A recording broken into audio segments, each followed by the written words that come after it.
பாரத் மாதா கி பாரத் மாதா கி பாரத் மாதா கி. இந்த முழக்கத்தின் வலிமையை இப்போதுதான் உலகம் கண்டிருக்கிறது. பாரத் மாதா கி ஜெய் என்பது வெறும் முழக்கம் மட்டுமல்ல, தன் உயிரையும் தியாகம் செய்து நம் பாரத அன்னையின் கௌரவத்தை பாதுகாக்கும் நம் தேசத்தின் ஒவ்வொரு படை வீரரின் சபதமாகும். தேசத்திற்காக வாழ்ந்து தன்னால் இயன்ற பங்களிப்பை தேசத்திற்கு அளிக்க விரும்பும் ஒவ்வொரு குடிமகனின் குரல் இது. பாரத் மாதா கி ஜெய் என்ற முழக்கம் நமது ஒவ்வொரு போர்க்களத்திலும், நமது அனைத்து பணிகளிலும் எதிரொலிக்கிறது. இந்திய வீரர்கள் எழுப்பும் மா பாரத் கி ஜெய் என்ற போர் முழக்கமானது எதிரிகளின் முதுகு தண்டில் நடுக்கத்தை ஏற்படுத்தி அவர்களின் இதய துடிப்பையே நிறுத்துகிறது. நமது ட்ரோன்கள் எதிரியின் கோட்டை சுவர்களை இடித்து தள்ளும் போது, நமது ஏவுகணைகள் வானில் பறந்து சென்று துல்லியமாக இலக்குகளை தாக்கும் போது, பாரத் மாதா கி ஜெய் என்ற முழக்கமே நமது எதிரிகளின் காதுகளில் நிறைந்திருக்கிறது. இந்தியாவில் சூரியன் உதிக்கும் போது நமது எதிரிக்கு பாரத் மாதா கி ஜெய் என்றே கேட்கும். அணு ஆயுதங்களை கொண்டு அச்சுறுத்தலாம் என்ற பாகிஸ்தானின் நம்பிக்கைகளை நமது இந்திய ஆயுதப்படைகள் தகர்க்கும் போது, விண்ணிலிருந்து மண் வரை எங்கும் பாரத் மாதா கி ஜெய் என்ற ஒரே ஒலி மட்டுமே கேட்கும். நண்பர்களே, நீங்கள் உண்மையிலேயே 140 கோடி இந்தியர்களின் இதயங்களை பெருமையால் நிரப்பிவிட்டீர்கள். ஒவ்வொரு இந்தியரும் மிகுந்த மரியாதையுடன் தலை நிமிர்ந்து நிற்கச் செய்துள்ளீர்கள். நீங்கள் ஒரு பெரும் வரலாற்றையே படைத்துள்ளீர்கள். உங்கள் அனைவரையும் நேரில் சந்திக்க இன்று காலை நான் ஆதம்பூருக்கு வந்துள்ளேன். துணிச்சலான வீரர்களின் பாதங்கள் பூமியில் பதியும் போது இந்த பூமியே ஆசீர்வதிக்கப்படுகிறது. உங்களை போன்ற மாபெரும் வீரர்களை சந்திப்பவரின் வாழ்க்கை ஆசீர்வதிக்கப்பட்டு முழுமையடைகிறது. அதனால்தான் உங்கள் அனைவரையும் காலையில் சந்திக்க நான் இங்கு வந்துள்ளேன். பல தசாப்தங்களுக்கு பிறகு ஆபரேஷன் சிந்தூர் நடவடிக்கையில் உங்கள் வீரத்தை பற்றி இந்த உலகம் பெருமையாக பேசும்.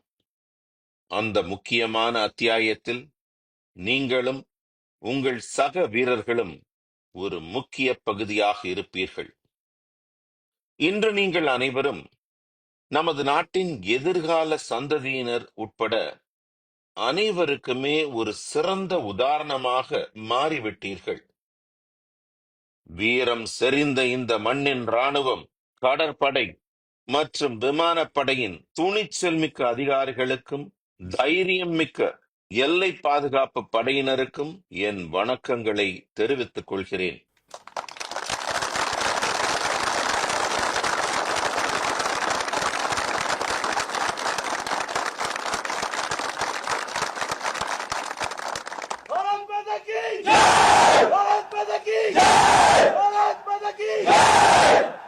உங்கள் வீரத்தை பிரதிபலிக்கும் விதமாக நாடு முழுவதும் ஆபரேஷன் சிந்தூரின் பெயர் எதிரொலிக்கின்றன. ஆபரேஷன் சிந்தூர் நடத்தப்படும் முழு காலகட்டத்திலும் ஒவ்வொரு இந்தியரும் உங்கள் பின்னால் நின்றார்கள். ஒவ்வொரு இந்தியரின் பிரார்த்தனைகளும் உங்களுடன் எப்போதும் இருந்தன. இன்று தங்களது குடும்பத்தின் சார்பாக ஒவ்வொரு குடிமகனும் ஒவ்வொரு ராணுவ வீரருக்கும் நன்றி கடன் பட்டிருக்கிறார்கள். நண்பர்களே, நடைபெற்ற ஆபரேஷன் சிந்தூர் என்பது சாதாரணமாக எடுத்துக்கொள்ளக்கூடிய ஒரு ராணுவ ஒத்திகை அல்ல. இது கொள்கை, அணுகுமுறை மற்றும் நடுநிலைமை ஆகியவற்றில் இந்தியாவின் பன்முக திறமைகளை உலகம் முழுவதும் வெளிப்படுத்தும் திருவேணி சங்கமமாகத்தான் திகழ்கிறது. இந்தியா புத்தரின் பூமி, குரு கோவிந்த் சிங்கின் பூமி. 1.25 லட்சம் பேருடன் ஒருவரை சண்டை போட வைப்பேன், பறவைகளை கழுகுகளைப் போல சண்டையிட வைப்பேன், அதன் பிறகுதான் நான் குரு கோவிந்த் சிங் என்று அழைக்கப்படுவேன் என்று குரு கோவிந்த் சிங் ஒருமுறை கூறினார். புனித கடமைகளுக்காக ஆயுதங்களை எடுப்பதே நமது பாரம்பரியம். அதனால்தான் நமது சகோதரிகள் மற்றும் மகள்களின் குங்குமங்கள் அழிக்கப்பட்ட போது பயங்கரவாதிகளின் வீடுகளுக்குள் நுழைந்து அவர்களை உரு தெரியாமல் நாம் அழித்தோம். பாரத் மாதா கி ஜெய்! பாரத் மாதா கி ஜெய்! பாரத் மாதா கி ஜெய்! எதிரிகள் கோழைகளைப் போல மறைந்திருந்து எல்லைகளை தாண்டி வந்தார்கள். ஆனால் அவர்கள் இந்திய படையைச் சேர்ந்த துணிச்சல் மிக்க வீரர்களிடம் தவறுதலாக சவால் விட்டுவிட்டோம் என்பதை மறந்து விட்டார்கள். நீங்கள் அவர்களை நேருக்கு நேர் எதிர்கொண்டு முன்னெடுத்து தாக்கினீர்கள். நீங்கள் முக்கியமான பயங்கரவாத முகாம்களை எல்லாம் அழித்து தரைமட்டமாக்கி விட்டீர்கள். 9 பயங்கரவாத முகாம்கள் அழிக்கப்பட்டுள்ளன. 100க்கும் மேற்பட்ட தீவிரவாதிகள் கொல்லப்பட்டுள்ளார்கள். இந்தியாவில் பயங்கரவாதத்தை பரப்புவது தங்களின் முழுமையான அழிவிற்கு வித்திடும் என்பதை இப்போது பயங்கரவாதத்தை தூண்டுபவர்களும் புரிந்து கொண்டுள்ளனர். இந்தியாவில் அப்பாவி மக்களின் ரத்தம் சிந்தினால் ஏற்படும் விளைவு ஒன்றே ஒன்றுதான், அது அழிவு, பேரழிவு. பாகிஸ்தானின் ராணுவத்தை நம்பியிருந்த பயங்கரவாதிகளுக்கு நமது இந்திய ராணுவ படை, விமானப்படை மற்றும் கடற்படையால் தகுந்த பதிலடி கொடுக்கப்பட்டுள்ளது. பயங்கரவாதிகள் பாதுகாப்பாக அமர்ந்து பாரத் மாதா கி ஜெய்! பாரத் மாதா கி ஜெய்! பாரத் மாதா கி ஜெய்! நிம்மதியாக சுவாசிக்க தற்போது ஒரு இடம் கூட பாகிஸ்தானில் இல்லை என்பதை பாகிஸ்தான் ராணுவத்திற்கு நீங்கள் தெளிவுபடுத்தியுள்ளீர்கள். எதிரிகளை அவர்களுடைய சொந்த இடத்திற்கு சென்று நாம் தாக்குவோம். அவர்கள் தப்பிக்க ஒருபோதும் வாய்ப்பளிக்க மாட்டோம். நமது ட்ரோன்களும் ஏவுகணைகளும் பல இரவுகளாக எதிரிகளின் தூக்கத்தை பறித்து விட்டன. உங்கள் செயல்களில் உங்கள் திறமை முழுவதும் வெளிப்பட்டது. அவர்களது கூரான ஈட்டிகளுக்கான பயம் பறந்து சென்றது. நீங்கள் எதிரியின் எல்லையை நோக்கி அச்சமின்றி முன்னேறினீர்கள். எதிரியை வெல்வதை எண்ணி துணிச்சலுடன் வீரநடை போட்டீர்கள். மகாராணா பிரதாப்பின் புகழ்பெற்ற குதிரையான சேத்தக்கை புகழ்ந்து எழுதப்பட்டவைதான் நான் முன்னே சொன்ன வரிகள். ஆனால் இந்த வரிகள் நமது ஆயுதங்கள் மற்றும் பாதுகாப்பு கட்டமைப்புகளை பாராட்டும் வகையில் இன்றும் மிக பொருத்தமாக இருக்கின்றன. எனது அருமை தைரியம் மிக்க நண்பர்களே, ஆபரேஷன் சிந்தூரில் உங்கள் வீர தீர செயல்கள் மூலம் இந்தியர்களின் தன்னம்பிக்கையை மேலும் உயர்த்தியுள்ளீர்கள். இந்த தேசம் ஒற்றுமையால் பிணைக்கப்பட்டுள்ளது. நீங்கள் இந்தியாவின் எல்லைகளை சிறப்பாக பாதுகாத்துள்ளீர்கள். இந்தியாவின் மதிப்பும் மரியாதையும் இன்னும் பல புதிய உயரங்களை எட்ட உங்கள் வீர தீர செயல்கள் உதவி செய்துள்ளன. நண்பர்களே, இதுவரை கண்டிராத, கற்பனை செய்ய முடியாத, உண்மையிலேயே தனித்துவமான சாதனையை நீங்கள் படைத்துள்ளீர்கள். நமது இந்திய விமானப்படை பாகிஸ்தானின் எல்லைகளுக்கு அப்பால் ஆழமாக ஊடுருவி பயங்கரவாத முகாம்களை குறிவைத்து தாக்கி 20-25 நிமிடங்களுக்குள் துல்லியமான புகைப்படங்களை அனுப்பியது. நவீன தொழில்நுட்பத்தில் முன்னேறிய மிகச் சிறந்த படையால் மட்டுமே இதை செய்து காட்ட முடியும். உங்கள் வேகமும் துல்லியமும் மிகச் சிறப்பாக இருந்ததால் எதிரிகளை திணறடிக்க வைத்தது. அவர்களின் மார்புகள் எப்போது துளைக்கப்பட்டன என்பது கூட அவர்களுக்கு தெரிந்திருக்க வாய்ப்பில்லை. நண்பர்களே, பாகிஸ்தானுக்குள் இருக்கும் தீவிரவாதிகளை தாக்குவதும் பயங்கரவாதத்தின் தலைமையகத்தை தாக்குவதுமே நமது இலக்காக இருந்தது.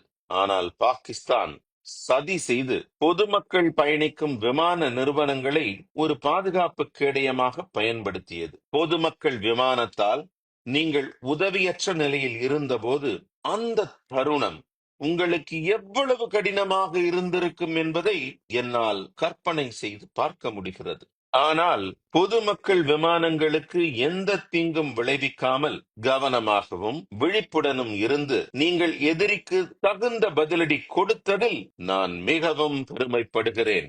भारत माता की भारत माता की भारत माता की நீங்கள் அனைவரும் உங்கள் பணியின் இலக்குகளை முழுமையாக அடைந்து விட்டீர்கள் என்று என்னால் பெருமையுடன் கூற முடியும். பயங்கரவாத மறைவிடங்களும் விமான தளங்களும் மட்டுமல்ல, அவர்களின் தீய நோக்கங்களும் அழிக்கப்பட்டன. நண்பர்களே, ஆபரேஷன் சிந்தூர் தொடங்கியதிலிருந்து ஆதம்பூரில் உள்ள இந்த விமான தளம் உட்பட நம்முடைய பல விமான தளங்களை எதிரிகள் தாக்க முயன்றனர். அவர்கள் நம்மை மீண்டும் மீண்டும் குறிவைத்தனர். ஆனால் ஒவ்வொரு முறையும் பாகிஸ்தானின் முயற்சிகளும் தீய நோக்கங்களும் தவிடு பொடியாயின.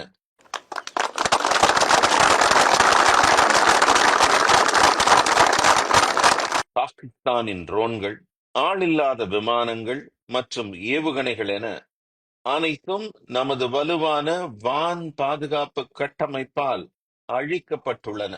இந்திய விமானப்படை தளத்தின் தளபதிகளுக்கும் விமானப்படை வீரர்களுக்கும் என் மனமார்ந்த வாழ்த்துக்களை தெரிவித்துக் கொள்கிறேன். நீங்கள் உண்மையிலேயே அற்புதமாக செயல்பட்டிருக்கிறீர்கள். நண்பர்களே, பயங்கரவாதத்திற்கு எதிரான போராட்டத்தின் லக்ஷ்மண ரேகை, அதாவது பாதுகாப்பு எல்லை, இப்போது மிகவும் தெளிவாக உள்ளது. இந்தியாவில் மீண்டும் பயங்கரவாத தாக்குதல் நடந்தால் இந்தியா மிகவும் உறுதியான தக்க பதிலடியை கொடுக்கும். இதை நாம் ஏற்கனவே நமது சர்ஜிக்கல் ஸ்ட்ரைக்கின் போது பார்த்திருக்கிறோம்.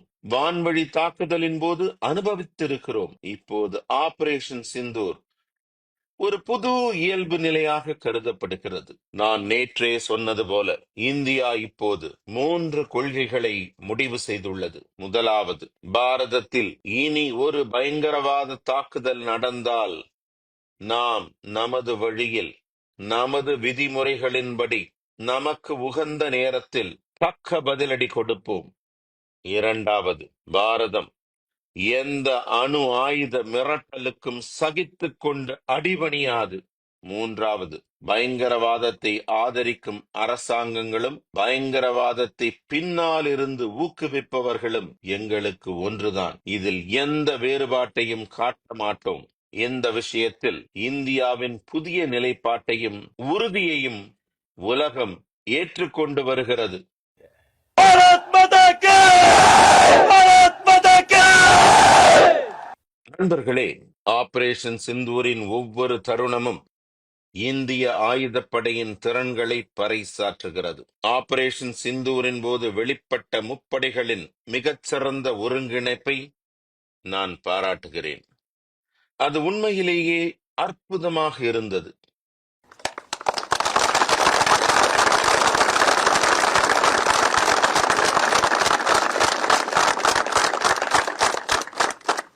ராணுவம், கடற்படை மற்றும் விமானப்படை ஆகியவை தங்கள் திறமையை மிகச் சிறப்பாக வெளிப்படுத்தின. கடலில் தனது ஆதிக்கத்தை கடற்படை நிலைநாட்டியுள்ளது. எல்லை பகுதிகளில் ராணுவம் பாதுகாப்பை பலப்படுத்தியுள்ளது. மேலும் இந்திய விமானப்படை தாக்குதல்கள் நடத்தியதுடன் தற்காக்கவும் செய்தது. எல்லை பாதுகாப்பு படையும் பிற ஆயுத படைகளும் தங்களது திறன்களை அற்புதமான முறையில் வெளிப்படுத்தின. ஒருங்கிணைந்த வான் மற்றும் தரைவழி போர் அமைப்பு சிறப்பாக செயல்பட்டது. இதுவே நன்கு இணைந்த ஒன்றுபட்ட சக்தியாகும். இதுவே இப்போது இந்திய ஆயுதப்படைகளின் வலுவான அடையாளமாகும். நண்பர்களே, ஆபரேஷன் சிந்தூர் மனித வளத்திற்கும் இயந்திரத்திற்கும் இடையிலான மிகச்சிறந்த ஒருங்கிணைப்பை காட்சிப்படுத்தி உள்ளது. எண்ணற்ற போர்களை சந்தித்த பாரதத்தின் பாரம்பரிய வான் பாதுகாப்பு அமைப்பாக இருந்தாலும் சரி, அல்லது ஆகாஷ் போன்ற இந்தியாவில் தயாரிக்கப்பட்ட ஏவுகணையாக இருந்தாலும் சரி, நவீன பாதுகாப்பு அமைப்பான S-400 உடன் இணைந்து முன்னெப்போதும் இல்லாத அளவுக்கு வலிமையை கொடுத்துள்ளது.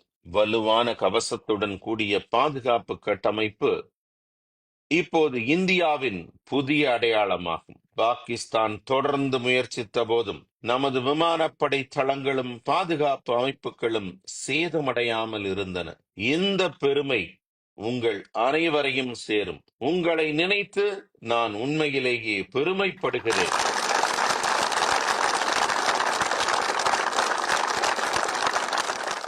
எல்லைகளில் நிறுத்தப்பட்டுள்ள ஒவ்வொரு வீரருக்கும் இந்த பெருமை சேரும். ஆபரேஷன் சிந்தூருடன் தொடர்புடைய ஒவ்வொரு நபருக்கும் இந்த பெருமை சேரும். நண்பர்களே, இன்று நம்மிடம் உள்ள புதிய அதிநவீன தொழில்நுட்ப வலிமையை பாகிஸ்தானால் எதிர்கொள்ள முடியாது. கடந்த 10 ஆண்டுகளில் நமது விமானப்படை உட்பட நமது ஆயுதப்படைக்கு மிகச் சிறந்த தொழில்நுட்பம் வழங்கப்பட்டுள்ளது.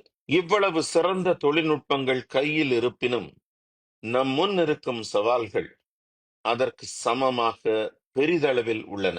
இந்த சிக்கலான மற்றும் அதிநவீன அமைப்புகளை இயக்குவதும் அவற்றை சரியாக பராமரிப்பதும் கூட ஒரு குறிப்பிடத்தக்க திறமையாகும்.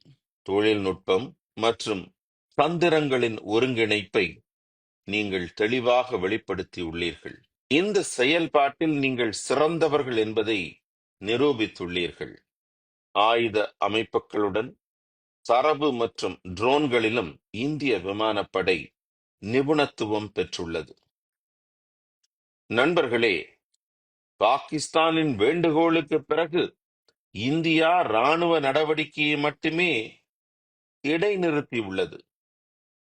பாகிஸ்தான் தனது பயங்கரவாத தாக்குதல்களை மீண்டும் தொடங்கினாலோ அல்லது ஆயுதப்படைகளை பயன்படுத்தி அதன் கோழைத்தனமான தந்திரங்களை செய்தாலோ நாம் தக்க பதிலடி கொடுப்போம்.